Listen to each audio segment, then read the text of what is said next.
Good evening and welcome to Mindful Life 277. I am your host Nathan Springer. Thank you for being here. It is the 28th of August. The month is nearly to the end. School is reopening soon. Very soon we'll be back in school with all of this. What you think about Marsha's statement coming out of the UNC? She is saying a lot of the things that we have said previously about the UNC. She's saying a lot of the things that many people have said about the UNC. The current leadership of the UNC, I think, has shown that they are obsolete, in my opinion. Autotech says which one of the Caribbean members will be the first to apply to the BRICS. I don't know how many would apply. And as we were speaking about this previously, I don't think that application may be a wise move, at least not on Trinidad's part. I mean, allow BRICS to come to you and you could work as an associate, etc., etc., etc. But this kind of apply business, like if you're a big superpower out here, mind your cockroach in the foul party business. You understand? Independence Day fireworks is just now too. Yes, it is. Americans won't like the idea of their currency decreasing in value. Of course they will not. Who would like that idea? No one will like that idea. There's some news coming out about Guyana and their currency too. There's been some bacchanal, some back and forth with the Prime Minister saying something and causing a statement from the Guyanese Prime Minister, causing a statement from the Trinidad ambassador, causing a statement again from a Guyanese economist, and that kind of back and forth. I understand Guyana doesn't want to be insulted, and as you get in a stronger position economically across the world, you want to flex that power a bit. But I find these days Guyana a little antsy, they're reminding me of my old friend Double G, where every time you mention them they have a comeback for that. Does Guyana import anything from Trinidad? Yes, he does. Oh, it's VP, right? Vice President, not Prime Minister. You're correct. Yes, they do import quite a bit RL. They do import quite a bit from Trinidad. And there are lots of Trinis working over in Guyana, lots of Trinidadian companies over there milking quite a bit of money. Calco finding themselves either on a blacklist or very nearly being on a blacklist. So that's that. But we're going to talk about the pilots first. We're going to go back to that issue that grabbed and gripped the country's attention 2 weekends ago when the pilots out from Caribbean Airlines did their protest action and caused the whole air travel system in and around Trinidad and the Caribbean to be in a bit of an uproar. Why don't they pay us back all the money? Oh gosh, Ronnie, oh gosh. Let's not get into this Guyana TNT bickering. We're heading over to an article. Annual pay hikes for CAL pilots since 2017. Dog 99 says Guyana forget the price accord. Oh gosh, don't do it. Imagine you call sick and you get a court order to come out and fly the plane. Yes, Autotech, that's kind of funny. And I saw the union, the association for the pilots was saying that now the pilots are afraid to call in sick. And that is a kind of strange thing when you think about it. You have been ordered that you can't call in sick, unduly. What if you're really sick? What if now there really is some kind of infectious little disease that passed through the pilots? Now you have to go out and fly if you're sick. Poor pilots. But we understand that very likely the majority of them are not ill. Let's be honest about this. Annual pay hikes for CAL pilots since 2017. Caribbean Airlines pilots received salary increases of about 16% for the period 2017 to 2022. This was exclusive of negotiations by its union, the TNT Airline Pilots Association, which has been negotiating for the period 2015 to 2020. For a number of years, including through the pandemic, pilots have received an annual increment to salary. These negotiations are about additional pay rises over and above the the annual rate. Any proposals discussed between the union and CAL must be agreed by the board of the airline and the Ministry of Finance. So far, no agreements have been proposed or reached, CAL's chief executive Gavin Madeira said at a press conference last week. Now, to me, this is drawing in another light again. Autotech says should have tell the judge go fly the plane. They feel people are machines that don't need rest. Now, Autotech, you have to bear in mind that the industrial court must be able to make these judgments. If you want to get the benefits of the union and what the union could get out of the industrial court, then you have to get the responsibilities there. You can't get the rights without the responsibilities. The responsibilities are as such that you cannot just take industrial action on a whim. You are employed in an essential service. You cannot do that. I find all workers should take a page out of CAL book. And then what happens, Autotech? I find these kind of statements come from people who don't own and run businesses. CAL is running at a loss. These pilots have been getting incremental raises continually since 2017 from an airline, from a business that is running at a loss. Industrial court going to tell me my doctor medical advice is invalid. I'd like to see this played out, Wide Leather says. Well, Wide Leather, if this is played out, what might actually happen is your doctor who gives you the rubber stamped sick leaves may get themselves in trouble with licensing. You do not want to see this played out actually. You do not. Because if you say that you are legitimately sick, then the industrial court could get an independent doctor to make that adjudication. And when your doctor has diarrhea written on your sick leave and gave you X amount of days and there is no evidence found of such, you might be putting your doctor in trouble. That's why they don't actually want that to go out to the full investigative link. Let's be honest. Alex Baird says if it was public servants, you know by now they would have been a long unemployment line. Well, they are public servants to some extent. They are employed by a public company. Why are we still talking about CAL? They didn't sell that yet. I agreed. They related to, like they forgot what happened to BWI. Thank you, Otis. But it's true, CAL not even breaking even. It is basically just another public service to citizens, correct? If a pilot said he's feeling stressed out, who can confirm? Well, you could get your, if you have days of just casual leave, you could take that. But you work for a company, Doug. You can't just stay home when you feel like staying home because you feel stressed out. You must be Gen Z or millennial. You must be Gen Z or millennial. Work doesn't work like that. I am not employing you on a contract to pay you on a monthly basis. And when you just feel like it on a whim, I'm feeling stressed out, I'm not going to work today. No. Different doctors, different opinions. That's par for the course in the medical industry. Yeah, it may be. But if you use it as a sick leave, and then you attempt to sue the industrial court on that, and an investigation has to go in there. Let's be reasonable, Wide Leather.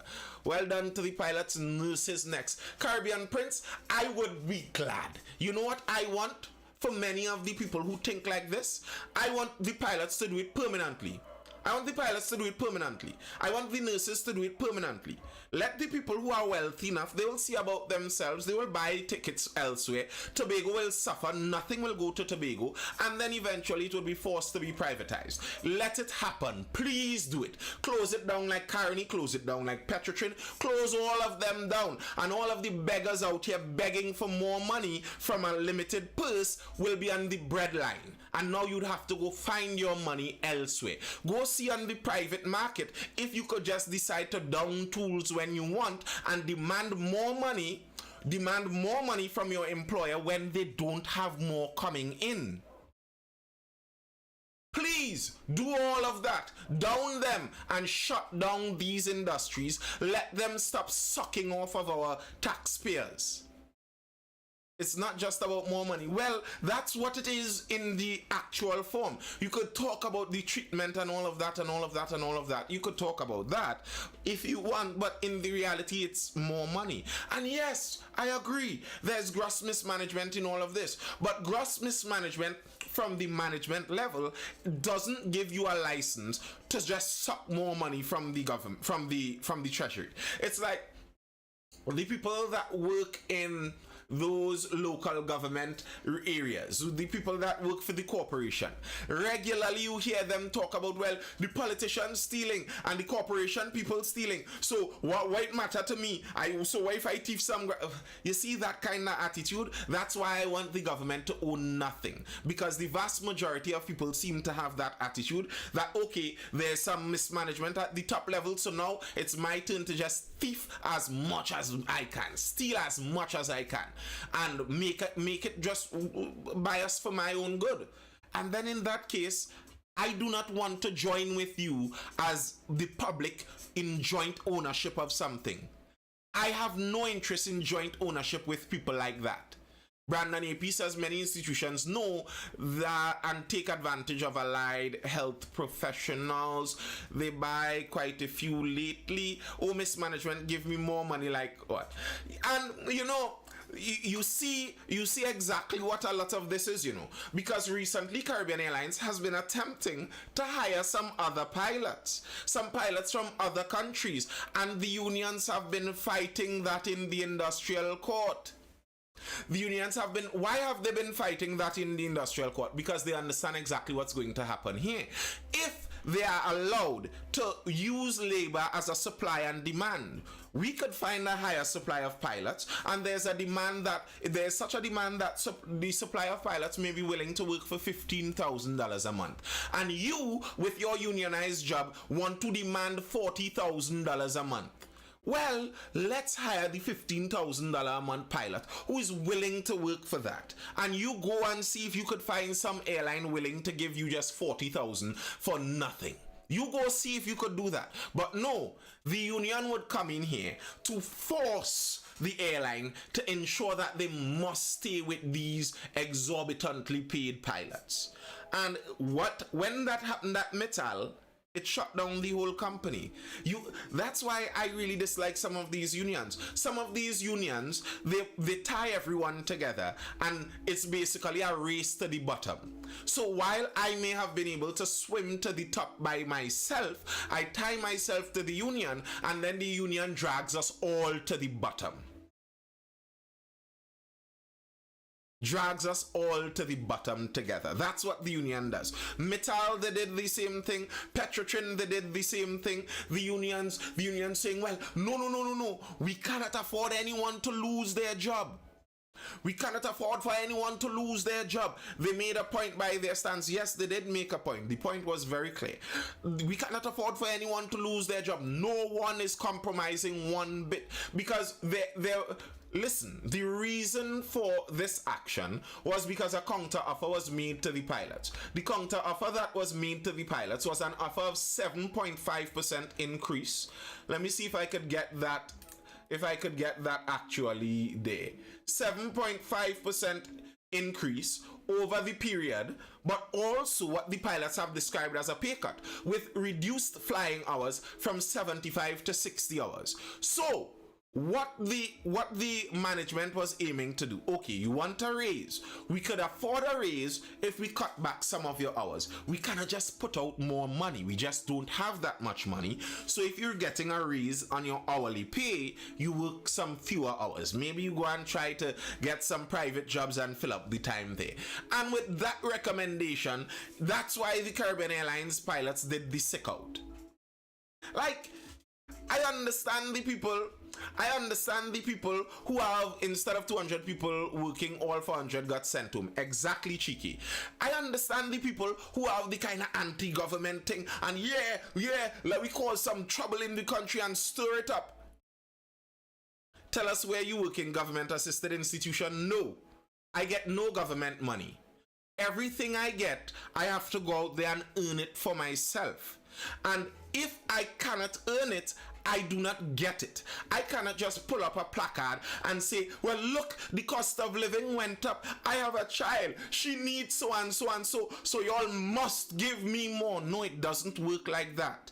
I have to give a service that people find be worth a certain level, and they will pay for that. That's how it works in the real world. The idea that just because the cost of living went up, I deserve more money. No, you don't deserve more money. You earn more money. That's how it works.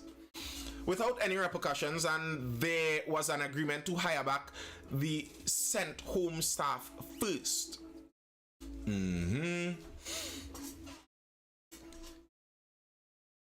So, with proposals like that being refused, what are the options for Caribbean Airlines?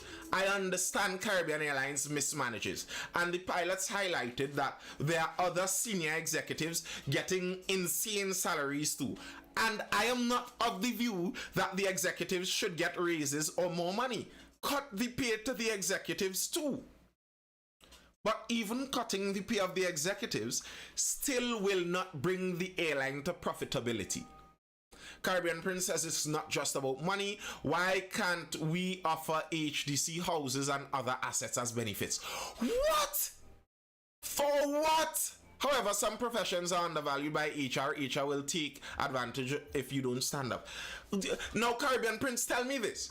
How do you get an HDC house? For what? How? And I would have to pay it. I find these are the ridiculous these are the colonial concepts people have. Like you're just supposed to get something for so. What do you mean get an HDC house? Why don't I get an HDC house? Who gets an HDC house? For what? For what?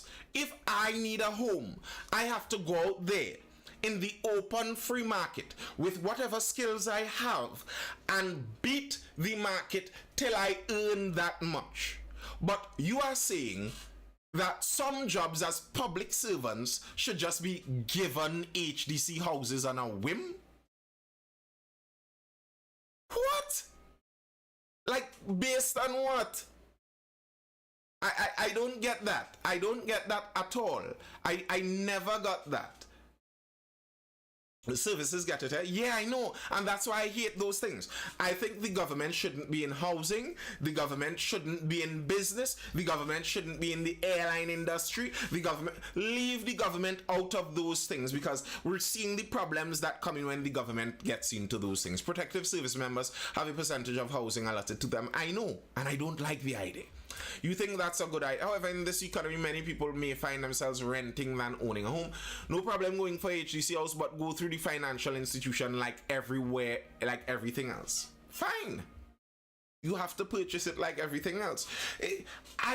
I really don't like the idea how in a lot of these countries, a lot of our countries, it seems like the system punishes the middle class, the people who do everything right, the people who go get educated, learn a skill, use their skill out in the free market to boost the economy, provide a service, provide some asset out into the economy, and then you are the one, you must pay taxes, you must pay full price for your house, you must pay full price for everything in the grocery.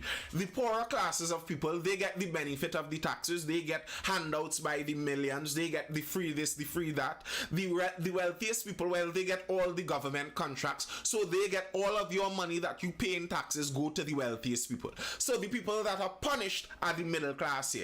You're punished, you have to pay for the poorer, and the wealthier, they're milking you. And that's what government does. And this kind of colonial mindset we have here in the Caribbean endorses that, because we like the gimme of the government.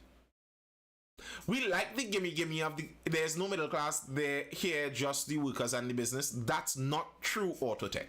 There are business owners who are not millionaires. There are professionals there are professionals where mother and father in a two-parent home are both professionals, bringing in a reasonable income. Pilots, for example, would have been classed as middle class. So car tickets are so high, I'm shocked how the government even subsidizes it. Point there. That is eradication of our middle class. It is. Philip Alexander became the next prime minister. Do you think he would make a difference? I don't know. I don't think so, because what you realize with a lot of politics and government positions, the position is actually very limited.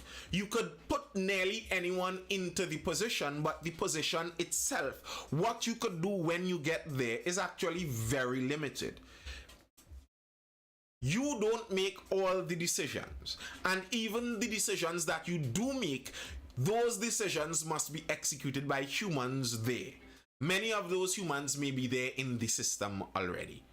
Give me, my name is Jimmy Wonder. Who encouraged that? Why fight for a job that have you on contract and international you getting way better benefits? It's restrict. Treat us well and we will stay. That's not true. The idea that you see, that's a lie. That's the socialist kind of idea that, you know, if you give people exactly what they want, they will perform perfectly in the job. That's not true. You could pay people $1 billion and they will do the job lazily still. That's quite possible. Many of the workers in the corporations are paid reasonable salaries and they don't work. They will give you 1,000,000 excuses why, and giving them a raise isn't going to make them work better.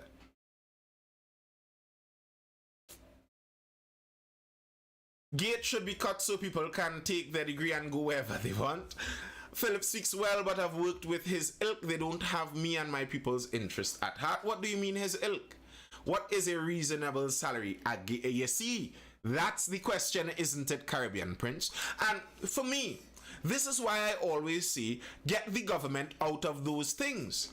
Get the government out of those things. A reasonable salary, for my favorite example, a reasonable salary for the doubles man isn't a difficult thing to work out. A reasonable salary for the doubles man is what the customers are willing to pay him to purchase the doubles that he makes. But when you get the government involved, it's no longer a free market. It's no longer the customer paying the business person and you could tell how much a person should earn. It's the government dictating. The government is taking money by force from the people and paying the loans to Answer Merchant Bank that Caribbean Airlines is borrowing from to get this running. So tell me, how could you tell me what a reasonable salary is when you are borrowing $1 billion to pay this salary from Answer Merchant Bank? How could you tell me about a reasonable salary? Anything higher than what you are making right now, I think is unreasonable. If you have to borrow $1 billion to keep running, everything higher than what you are currently making is unreasonable.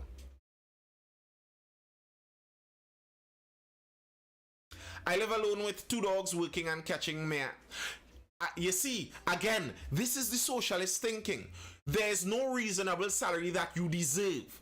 Your salary isn't dependent on how many children you have. Your salary isn't dependent on the dog you have. Your salary isn't dependent on how long you went to school. Your salary, well, at least it shouldn't be dependent on how long you went to school, on how much you paid for your degree. It shouldn't be dependent on the size of your house. Your salary should be dependent. Your salary should be dependent on the value you put into the system. 50K per month is reasonable. How do you get that? How do you get that? So you're telling me if I go and dig a hole in my backyard and fill it back every day, that's all I do. I go dig a 6-foot hole in my backyard and fill it back with the same dirt. Somebody is supposed to pay me $50,000 just for that because it's a reasonable salary? What? How? How do we get that? That's what I'd like to know. With the idea of this reasonable salary, how did we get to that number? How does that work? Who is adjudicating this? That's what I'd like to know. The reasonable salary that people are talking about. Who is adjudicating this? So then healthcare workers should be the highest paying jobs then. Possibly it should. To get that kind of money, people are migrating Trinidad and we will experience brain drain problems. I'm talking about, for me, 50K, not poor people. And listen, people, listen, everyone inside of the live, pay attention. That's why you do not trust communists. Because they believe certain things are fair salaries. It's like Animal Farm. All animals are equal, but some animals are more equal than some.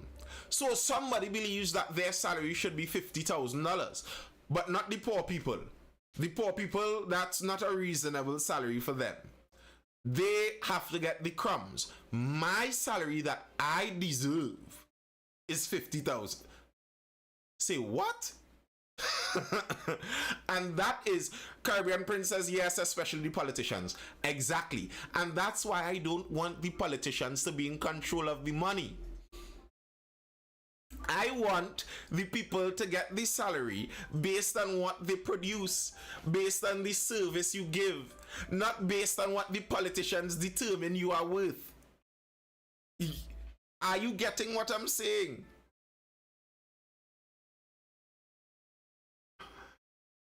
CP official says a reasonable salary to start is a livable wage. What is a livable wage? What is a livable wage? What is something even as such? A livable wage. And a reasonable salary to start is a livable wage. A reasonable salary to start is whatever your labor is worth. That's why I hate the minimum wage. I don't think there should be a minimum wage. 10K per month is a livable wage.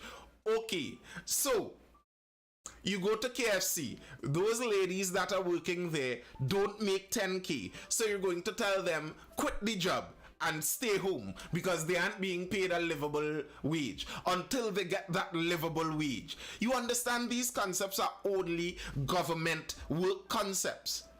These are public sector thinking concepts. It doesn't work like that. It just doesn't work like that. If I open a food place and my food place makes X amount per night, you cannot get anything more than X. Whatever your pay is could only be a fraction of X. X needs to share between us.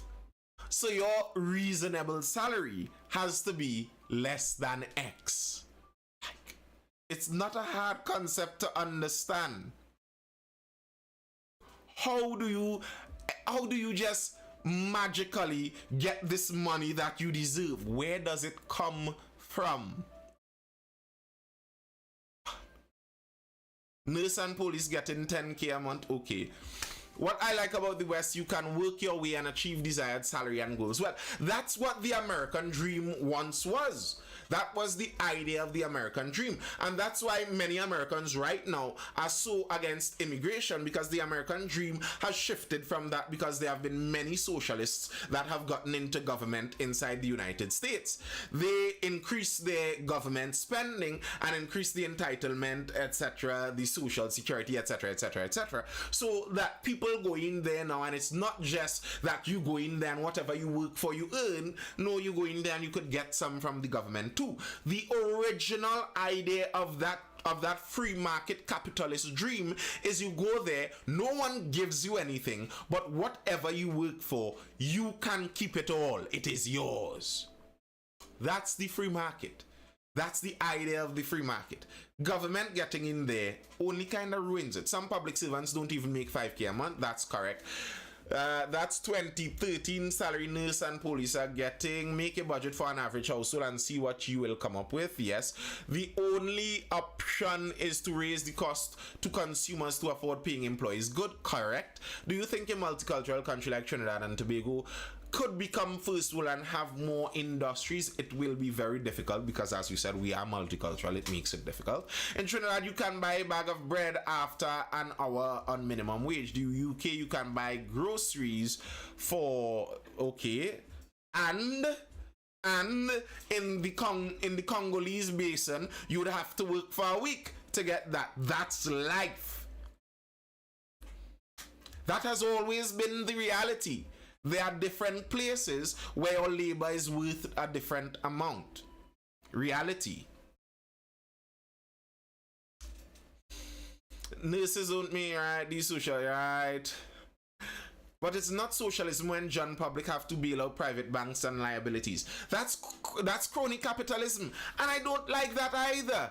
I am not endorsing that either. But wide leather, as I went through this story previously, I went through the reality of this previously. For Caribbean Airlines to keep running as it does, if you want the pilots to keep being paid their amount, the ground staff to keep being paid their amount, understand, as it is, it's borrowing $1 billion from ANSA Merchant Bank. ANSA is not the people. It's borrowing another billion from First Citizens Bank, which has private shareholders. Those loans are guaranteed by the government. I hope you all aren't typing. Listen a bit. Listen a bit. Listen a bit. Listen a bit. Those loans are guaranteed by the government. That means in order for this public company to keep this look of cheapness, you are paying the wealthiest people in the country sure money. They don't even have to get the risk of going into the airline industry and working with the ups and downs of travel season. All they have to do is loan money to Caribbean Airlines, and the government is guaranteeing those loans, so the loans with interest is sure money for them. Is that what you want? Because that is what is currently happening. So understand that by saying we want it to stay like this, it's good for the pilots. Let the pilots get a raise. What you are effectively asking for is to borrow more money from ANSA and pay them back more interest. You do understand this, right? That is what the reality is. There's no reality where the government is a fairy godmother that magically makes the money to pay these pilots. The money to pay those pilots come from loans from these banks, loans that would be paid back guaranteed by the government.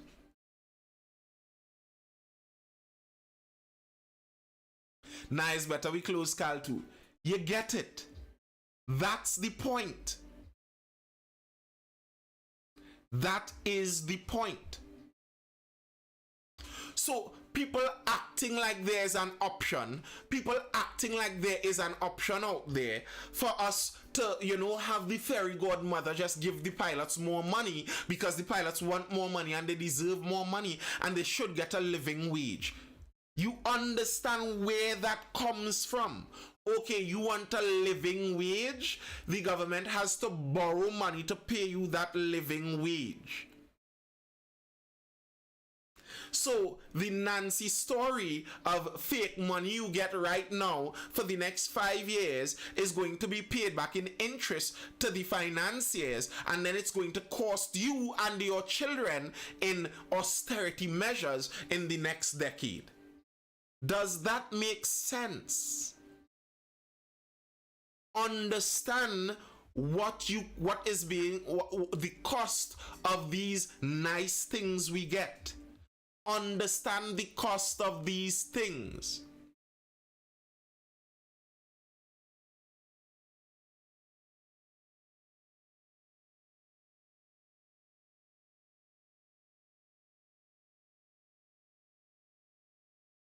Somebody asked about floating the Trinidad currency, and to me, anything that allows the government less control is a positive thing to me. Nearly, let me put a nearly in there. Nearly anything that allows the government less control is a better thing to me. That's where our inflation is coming from. Partially, our inflation comes from all over. Our government does a lot of spending, and our government does a lot of a lot of editing in our economy to try and make sure things keep a suiting way. That's why everyone comes here, gets rich, and leaves. And not everyone, some people.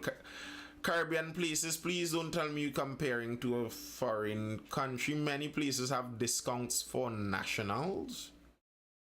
How do we get people to travel more so that Cal can generate more money, cheaper flights?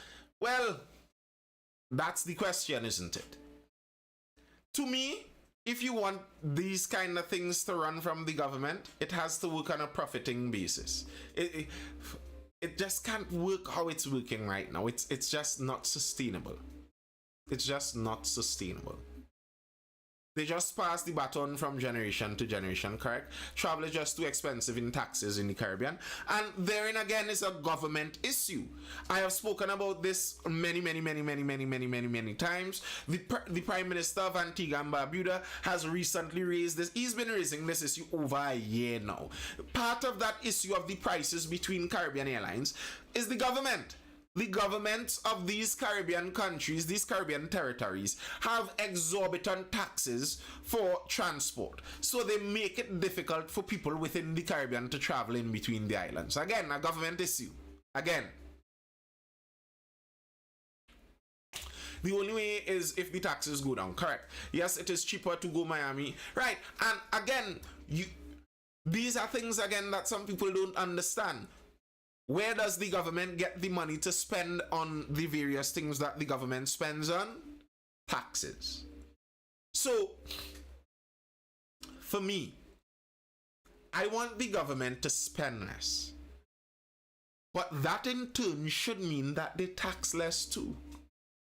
And I have no problem going out and finding a way to earn, putting value into the economy and letting people pay me for that value. What I don't want is the government taking some of my value when I do that. So it works out well.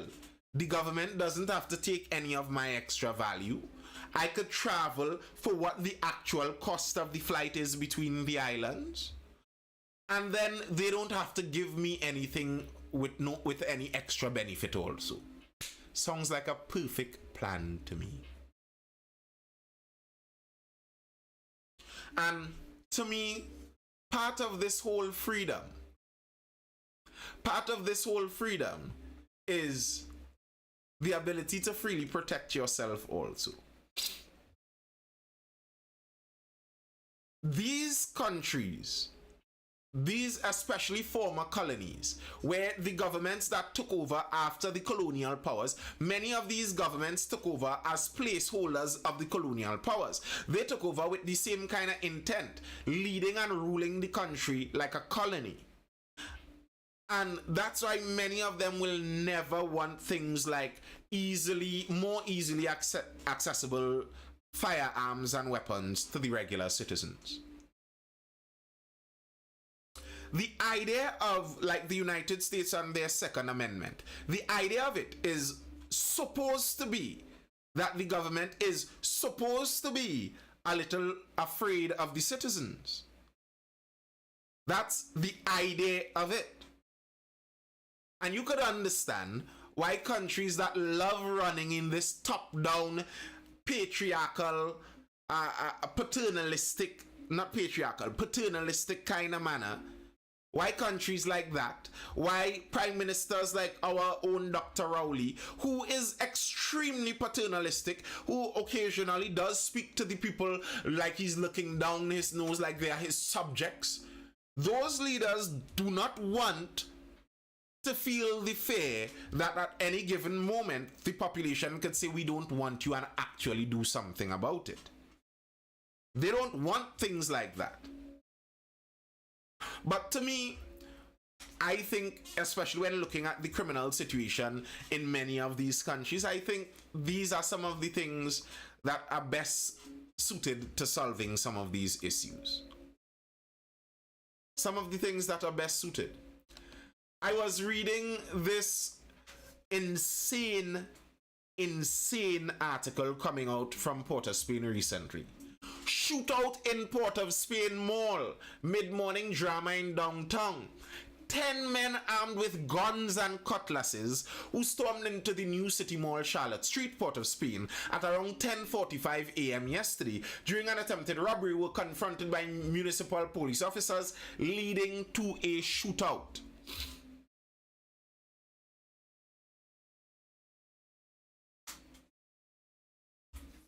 The reason 10 men could feel comfortable to run in a business place, attempting to make apparently a mass robbery, is because they know by and large the average John has nothing they could do about it. Because recently we saw what people do about it when they can. FUL holder shoots bandit in Port of Spain. A 47-year-old man defended himself and his friend against bandits who tried to rob them in downtown Port of Spain last night. Police said the man and his friend were standing near a vendor outside Express House, Independence Square South around 7:10 p.m. when they were approached by 6 men who tried to rob them. One of the men had a gun while the other had a knife. 6 men tried to rob 2 men. 1 man with an FUL was able to repel all of them, injuring 1, allowing him to be arrested.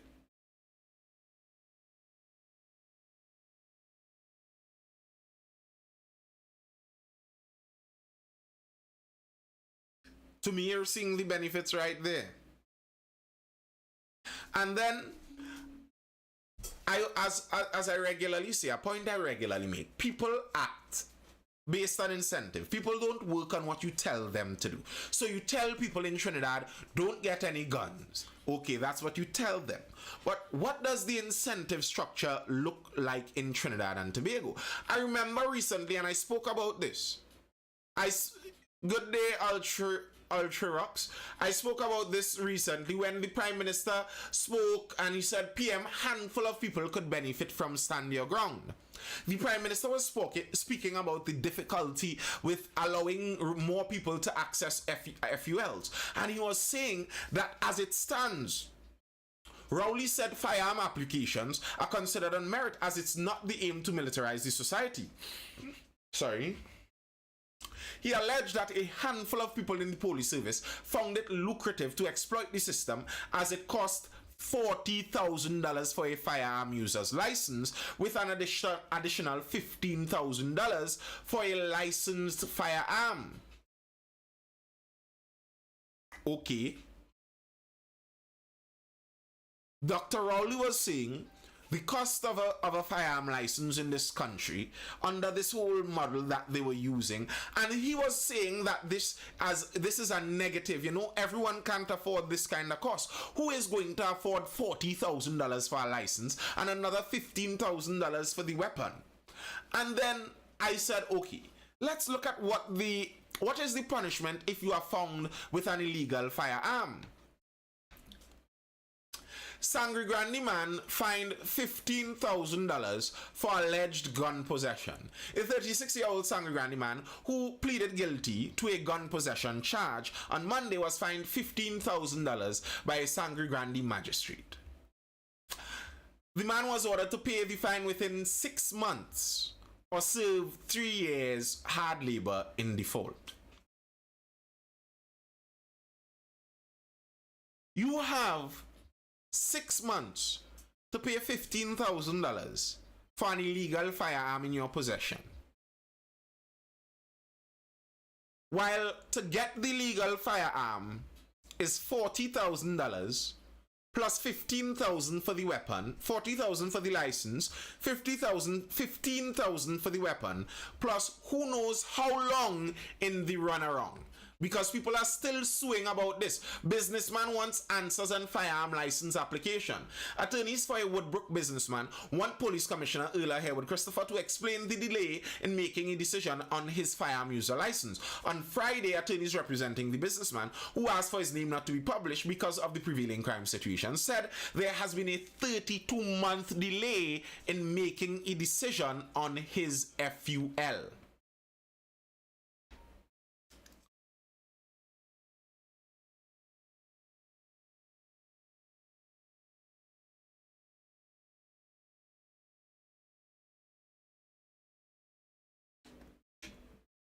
Fined $10,000 for gun and ammo. If you thought 15,000 was cheap, Richie Dupre was fined $10,000 by a magistrate on Friday for possession of a firearm and ammunition. The man of the Murray Hill Sangre Grande was charged on March 30th, pleaded guilty to the offences when he appeared before a Sangre Grande magistrate. He was allowed 6 months to pay $10,000 fine. Osman Os says more guns on the streets will lead to more offenses and by extension more cases. Legal fees. Really? More offenses like what? I do not celebrate Independence Day. It's just modern day colonialism with our own face as leader. The Commissioner's Office want to be the only one allowed to bequeath. FULTTPS will fight to retain. I could rent a little small firearm by my brethren outside my house for 300 TT a night. And even if you get caught with your rented firearm, it's only $10,000 fine and you have 6 months to pay it. And like guys like Osman Os, who is worried about more weapons in the society causing danger, have nothing to say when the Minister of Everything has his AR-15, and after the CARICOM meeting where they all of a sudden are going to ban the assault weapons as the new move, then he gives it to the police.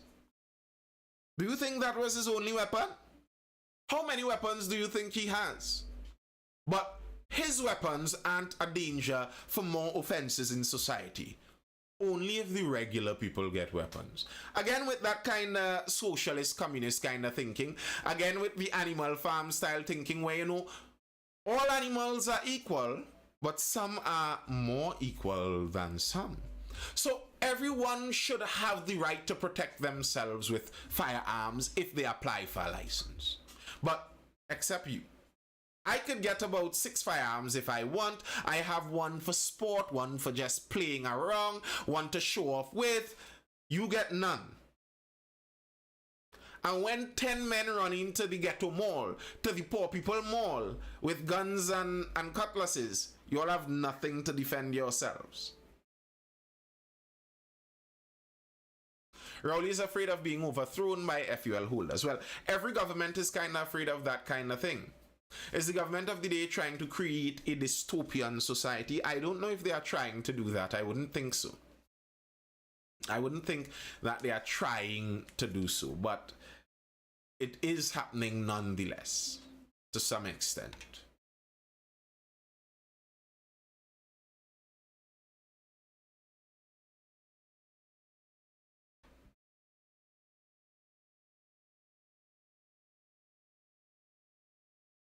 I have run out of seeing arguments that even make a remote amount of sense for these things. Right now, God's my protection because I don't have a legal gun, don't intend to go illegal because no money. Well, they're showing, I am not saying for anyone to break the law and get any illegal firearm. I am not saying that by any means, but just so you know, $10,000, 6 months to pay it as a fine for someone with arms and ammunition, an illegal gun with ammunition. That's not very scary. Yes, the pepper spray law did pass. That's not very scary. And here's the thing, here's the reality, right? Law-abiding citizens, just the fact that it's against the law, that might be enough. Even though it's just $10,000 to pay with 6 months to pay it back, just the fact that it's breaking the law, that might be enough of a deterrent for many law-abiding citizens.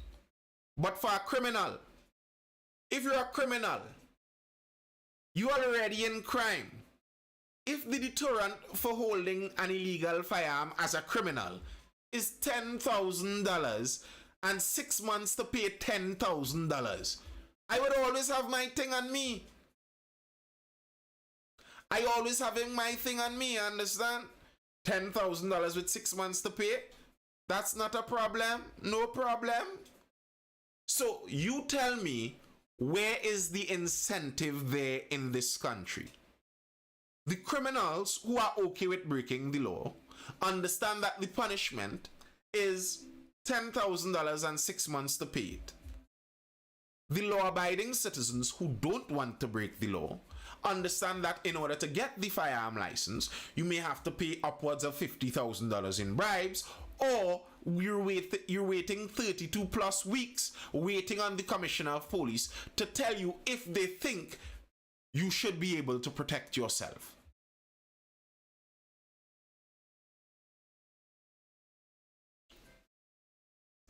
Dalip Jairam says 10K is dust for a criminal and lawyers feeding large. Exactly. Of course, for someone who is in the criminal business, $10,000 isn't too much of a problem. That's not too much of a problem. Smallest of matters. Smallest of matters. They will handle that. And 6 months to pay? Fine. Where does that incentive lead? You tell me. Where do you think an incentive like that leads? And where that incentive is leading, what is the outcome for our country? What is the outcome when the criminals are incentivized to get all of their guns and the law-abiding citizens are incentivized to remain sitting ducks? Are we surprised then that home invasions are on the rise? Are we surprised then that robberies in general seem to be on a helter-skelter rise? Where's the incentive going?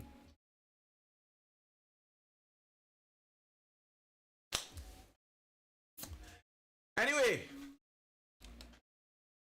people are taking an early night tonight. We're taking an early night tonight. So, if there are no further questions or comments, any further questions or comments in the chat? Why a certain conglomerate holding the contract for pepper spray distribution and not TTPS? I do not know. I do not know. Do all TTPS officers have access to the complete list of FUL holders? I don't think all of them would have access to that. No, I don't think all of them would have access to that. Cardell Drizzy Edwards is saying, nah. But remember, we are starting earlier, eh? We are starting earlier. So it's not just that we are finishing earlier. We are on a much more timely basis of late. Be mindful, not mindless. You spoiled us last week with the 3 hours. I indeed did. We can't just be running 3 hours just so, you know. It just not every night we could go that 3 hours. You know, there are bosses over me inside of this place, and you know, the bosses, you know, yeah. Island Girl sees the world, I see her. Yeah, Ronnie, you're right. Those days are for some more of that talk. All right. If there are no further questions or comments, you could head over to YouTube. Nathan Springer over there on YouTube. You could catch up on any of the lives that you miss. Be sure to subscribe over there on YouTube. You know, we're just at that 960 subscriber mark. Just 40 more to jump over the 1,000 mark. I'm seeing 65 people inside of the live over here on TikTok right now. If all of you all head over, all of you who are not already subscribed, head over and hit that subscribe button. Let's jump over the 1,000 mark.